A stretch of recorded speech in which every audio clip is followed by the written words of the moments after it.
All right, welcome to another week of KNR 440. Our topic this week is on needs analysis or needs assessment. Over the next few weeks here, we're going to be talking about the sales process. So far in the class, we've been talking about the work that goes into preparing for the sales process. And now we're going to switch gears a little bit and talk about the actual sales process once we get a decision maker on the phone. Now, before we can get to that stage of the sales process, we do need to talk a little bit about things like sales call anxiety, things like preparation for that initial sales call. So that'll be our first part of the video lecture this week. And then in the second part of the video lecture, we're really going to focus on this concept of needs analysis, different types of questioning strategies, and really how you can gather the necessary information from a prospect in order to make a sale. Okay, so just a quick preview here of our next few weeks in the course. Again, today our main topic will be this first step of the sales process, which is conducting a needs analysis. And then in the coming weeks, we're going to continue through looking at the sales process at the different stages. So next week, we'll be looking at presenting solutions. After that, we'll talk about overcoming objections. And then ultimately, that last stage, which will be actually obtaining commitment and making the sale.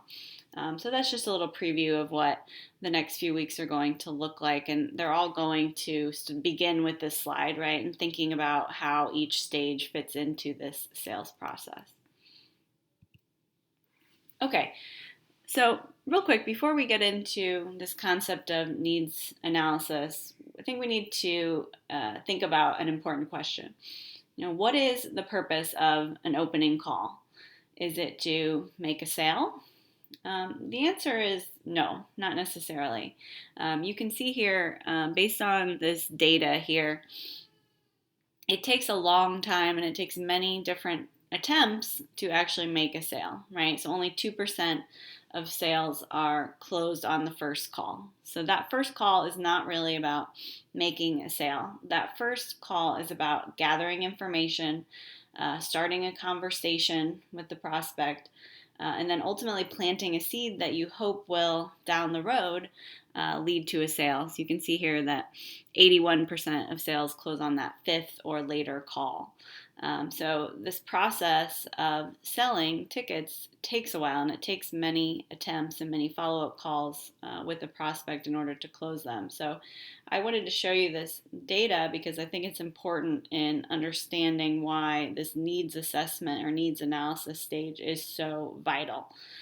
Because gathering the information that you need in that first call could be essential to having success later on. Okay, so what is a needs analysis? You might be thinking.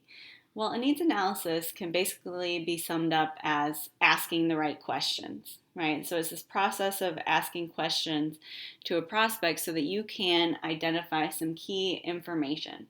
And the specific goal is learning information about the prospect that you don't already know, right? There might be some information that you already have on this prospect, information they filled out in a survey or information they filled out to purchase tickets to a single game. You might have some basic information, but the purpose of the needs analysis is really to dig a little bit deeper, right? To move past that demographic information that you already have and hopefully identifying some information that's going to help you identify the appropriate ticket package to sell this person. So finding out customer needs, desires, motives, and problems, all these things can help us better determine which ticket package or solution we want to offer them later in the process. Another way to refer to a needs analysis is this concept of probing. Asking multiple questions in order to gather the necessary information. Keep in mind, needs analysis typically happens over the phone, right? This is something that could be done from the office. Occasionally you might conduct a needs analysis in person, but typically you're conducting the needs analysis before you actually set up a meeting to meet with the person. This is something you're doing really as a first step to gather all the important information. Okay. So before we get into looking at the types of questions and different question strategies that we can use in the needs analysis stage, let's think about how a salesperson might approach the needs analysis phase differently for different sales scenarios.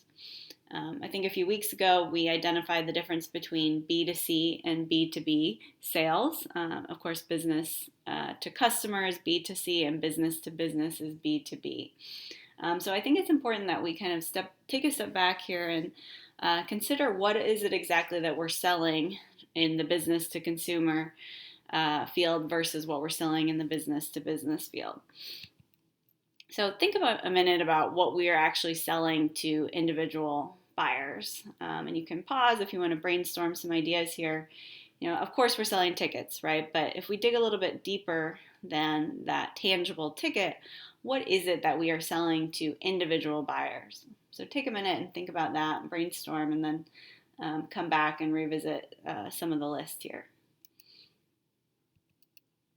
Okay, so ultimately, when we're selling to individual buyers, we're selling an experience, right? And every buyer is going to be looking for something different from that experience. And that's important to recognize and also helps us discover that each sales call that we have trying to conduct a needs analysis is going to look different. No sales call is going to be the same because no prospect is purchasing for the same reasons, right?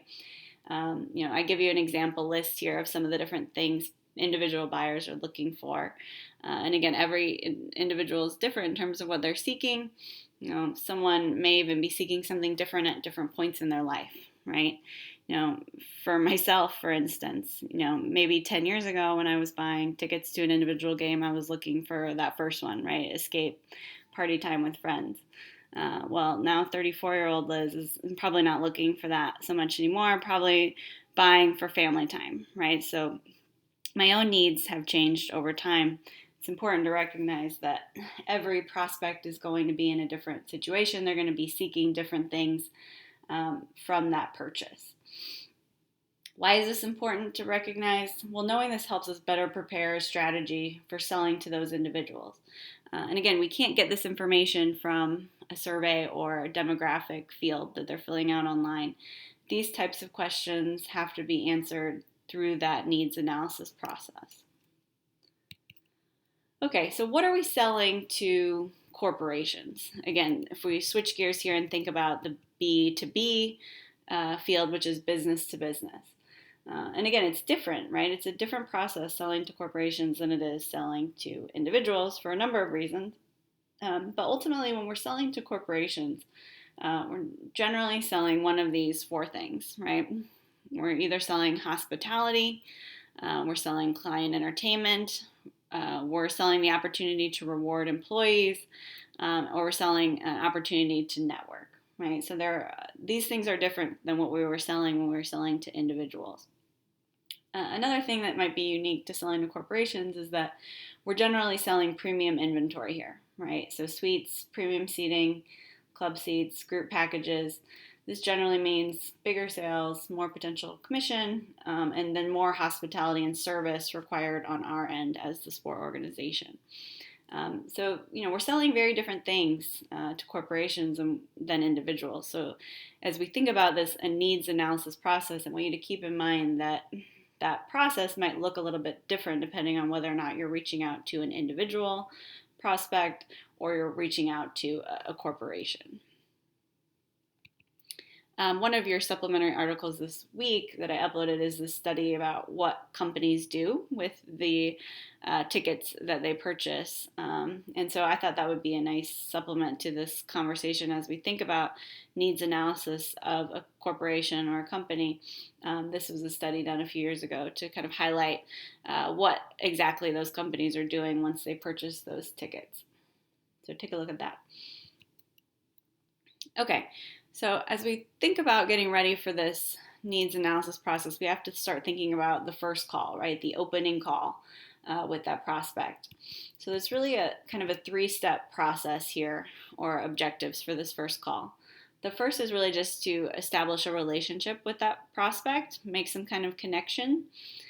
Because, typically, even if it is a warm lead, this is probably the first time the salesperson is speaking with that prospect. So establishing a relationship is going to be important, especially if there's going to be an ongoing conversation about a purchase. And then second is to complete that needs analysis, which again, we'll really focus on and cover in the second half of the video lecture this week. And then finally, the ultimate goal of that first call should be to set some kind of follow-up appointment, whether it's in person or over the phone or via Zoom, basically setting up a secondary connection point, right? So that you can either continue the conversation or close the deal wherever you might be in that sales process. Okay, one thing that I do like to talk about when we talk about preparing for that first call and the needs analysis process is this concept of sales call anxiety. It's important that we also address that there are some real anxiety issues that new sales reps face when they get into this business. We've already talked about some of the stereotypes associated with ticket sales. But I think it's also important to recognize that there are some real kind of mental health issues surrounding making calls for a lot of these reps as they get into the business. Think about your own experience talking on the phone, whether it's calling a doctor's office to set an appointment or having to call someone for work. We're just tending to see a lot more phone call anxiety for younger generations now, just because it's not something that they've had to do a whole lot of in their life. Everything is done via email and text now. So actually getting on the phone can lead to some real anxiety. Researchers have developed several theories as to where this sales call anxiety comes from. And this isn't something that just exists in sport, right? It exists in other industries as well. But if we can understand what's behind the anxiety, then we can start to break away at it. So I think that's important for us to consider. So some of the things that come up here in terms of sales call anxiety, and this is a study from 2007, where does the sales call anxiety come from? Well, a lot of sales reps have what they call negative evaluation of self. So you can see they're insecure about their own abilities, right? So starting at that baseline is probably not great, right, in terms of picking up the phone, because they already have insecurities surrounding their ability to even get on the phone. Imagine negative evaluations from customers. So again, this is sort of getting into their head. They're thinking about the impression that the customer has, and they're automatically worried that the customer is going to be annoyed or think negatively or ill of them. There can also be issues related to, physiological symptoms. So, sales reps that have actual physical reactions to making calls or the idea of making calls. It could be any of these physiological responses, but obviously that's a problem in terms of their both mental and physical health if they're having those sorts of reactions. And then protective actions. So this idea that a sales rep might engage in self-protective responses just to try to get through it, get through the call. So talking way too fast, just try to get it over with. If it's an in-person meeting, kind of avoiding eye contact and distracting themselves in other ways. These are all examples of sales call anxiety kind of playing out in real time. And again, this is something that's been studied not just in sport, but also in other industries as well. So what's behind this reluctance for people to make sales calls? Well, again, this is some of the findings that scholars have found. So the social or self-image threat, basically this belief that sales calls are definitely going to go wrong, right? Resulting in some kind of personal humiliation. This intrusion sensitivity, people fear that they don't want to upset prospects by interrupting or intruding on them during their day, right? Kind of that old idea of, you're getting a sales call, nobody wants to pick up a sales call. Analysis paralysis.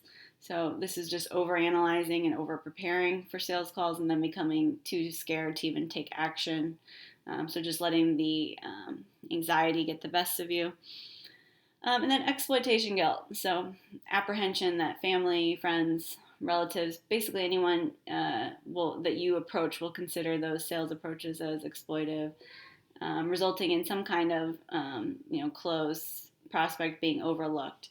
So again, these are some of the underlying issues behind that sales call anxiety or reluctance. So you might be thinking, this is kind of concerning that we have all these issues and that sales reps are struggling with them. How do we actually overcome this? Well, there are ways sport organizations can employ to try to overcome sales call anxiety for their reps. Excuse me. And it should be noted, just as Anthony said in our discussion with him last week, some people may just not be cut out for sales, right? If someone is suffering from extreme sales call anxiety, it's probably not for them, right? That's probably not something healthy for that individual, and they should probably consider other alternative options. But for those that might have, lower level sales call anxiety that could be overcome, there are some tactics. Obviously practice is key, right? The more that you do something, the less anxiety you're going to have about that task. So just continual practice can help.